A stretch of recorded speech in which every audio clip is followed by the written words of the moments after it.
There was a dog that was very hungry. Actually, কুকুর সে ছিল খুব ক্ষুধার্ত.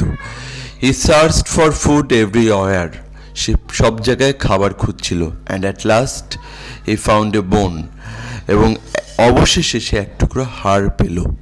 He picked the bone with his mouth. সে তার মুখ দিয়ে হাড়টি তুলে নিল. And started going back to his home. এবং তার বাড়ি ফিরতে শুরু করলো.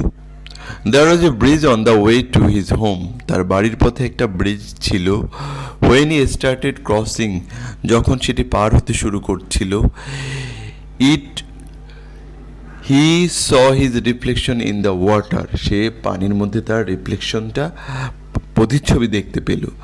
The dog thought, কুকুরটি ভেবেছিল, that there was another dog, অন্য আরেকটা কুকুর আছে, with a bone, যার মুখে এক টুকরা হাড় আছে, in water, পানিতে. He wanted to get that other bone too. সে অন্য বোনটাও পেতে চেয়েছিল. So he started barking at his own reflection. সে তার রিফ্লেকশনের উপর বার্কিং করতে ছিল.